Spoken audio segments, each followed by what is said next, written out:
ஓம் ஸ்ரீ ஸ்வர்ண ஆகர்ஷண பைரவாய நமக. நாடி வந்தோருக்கு நலமும் வளமும் வாரி வழங்கும் நமது தென்னக காசி பைரவர் திருக்கோவிலில் தேய்பிறை அஷ்டமி திருவிழா கோலாகலமாக நடைபெற்றது. காலை முதலே பல்லாயிரக்கணக்கான பக்தர்கள் பைரவ தரிசனத்திற்காக பெருந்திரளாக குவிந்திருந்தனர். தங்கள் வாழ்வில் தடைகள் அகன்று சுபிக்ஷம் பெற தேங்காய் தீபம் ஏற்றி வழிபட்டனர். பின்னர் பைரவ திருக்கோவிலின் ஆன்மீக குரு ஸ்ரீ விஜய் சுவாமிஜி அவர்களின் தலைமையில் நடைபெற்ற பால் அபிஷேகத்தில் பக்தர்கள் தங்கள் கைகளாலேயே ஸ்வர்ண லிங்கத்திற்கும் ஸ்ரீ ஸ்வர்ண ஆகர்ஷண பைரவருக்கும் பாலபிஷேகம் செய்தனர்.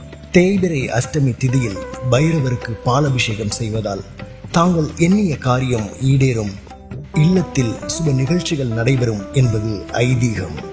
அபிஷேகத்தை தொடர்ந்து ராஜ அலங்காரத்தில் அருள்பாலித்த பைரவருக்கு மகா தீபாராதனை நடைபெற்றது. பக்தர்களின் பைரவா சரண கோஷம் விண்ணை முட்டியது.